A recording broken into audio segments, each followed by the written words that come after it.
சென்னை ஓட்டேரியில் சித்தியின் கொடுமை காரணமாக 12ஆம் வகுப்பு மாணவி தூக்கிட்டு தற்கொலை செய்து கொண்ட விவகாரத்தில் தற்கொலைக்கு தூண்டியதாக மாணவியின் சித்தி, உடந்தையாக இருந்ததாக தந்தை ஆகியோரை போலீசார் கைது செய்திருக்கிறார்கள்.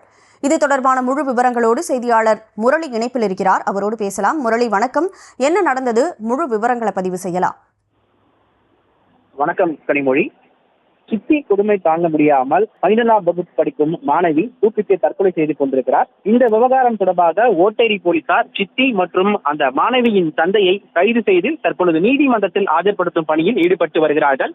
சென்னை ஓட்டேரி மேட்டுப்பாளையம் எலிகன் தெருவு பகுதியைச் சேர்ந்தவர் அமர்நாத். இவர் தனியார் கம்பெனியில் ஒரு ஹவுஸ் கீப்பிங்காக பணியாற்றி வருகிறார். இவருக்கு சங்கீதா என்ற பெண்ணுடன் கடந்த 20 ஆண்டுகளுக்கு முன்பு திருமணம் நடைபெற்று பிரதிஷா மற்றும் நந்தினி ஆகிய 2 பெண் பிள்ளைகள் இருந்து வந்திருக்கிறார்கள். இந்த நிலையில் கடந்த 10 வருடத்துக்கு முன்பு முதல் மனைவி கருத்து வேறுபாடு காரணமாக பிரிந்து செல்கிறார்.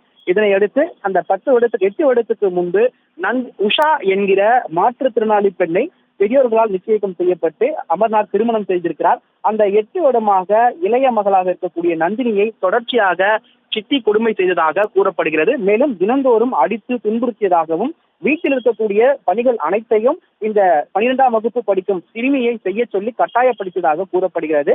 அது மட்டும் இல்லாமல் பள்ளியிலிருந்து மாணவி லேட்டாக வந்தால் அவதூறாக பேசுவதாகவும் ஒரு கருத்து தெரிவிக்கப்பட்டிருக்கிறது.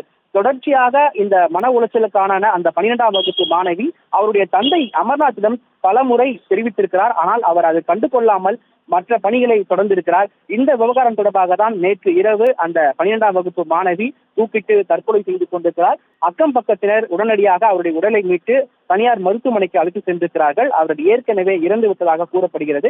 இந்த நிலையில் ஓட்டேரி போலீசாரிடம் அவருடைய உறவினர்கள் கொடுத்த புகாரின் அடிப்படையில் போலீசார் தீவிர விசாரணை மேற்கொண்டிருக்கிறார்கள். இந்த விசாரணையில் தான் இந்த மாணவி உயிரிழந்ததற்கு முக்கிய காரணம் சித்தி கொடுமை என்பது தெரிய வந்திருக்கிறது. மேலும் இதற்கெல்லாம் உடந்தையாக செயல்பட்ட அவருடைய தந்தை அமர்நாத் ஆகியோரும் கைது செய்திருக்கிறார்கள். மேலும் இவர்கள் மீது 5 பிரிவின் கீழ் வழக்கு பதிவு செய்யப்பட்டிருக்கிறது. அதாவது தற்கொலைக்கு தூண்டியதாக தாக்குதல் செய்யப்பட்டது, இது போன்ற பெரும் காயம் ஏற்படுத்துதல் உள்ளிட்ட 5 பிரிவின் கீழ் போலீசார் வழக்கு பதிவு செய்து இன்னும் சற்று நேரத்தில் அவர்களை நீதிமன்றத்தில் ஆஜர்படுத்தி சிறையில் அடைக்கும் பணியில் ஈடுபடுவதாக காவல்துறையினர் தகவல் தெரிவித்திருக்கிறார்கள். கனிமொழி, விவரங்களை வழங்கியதற்கு நன்றி முரளி.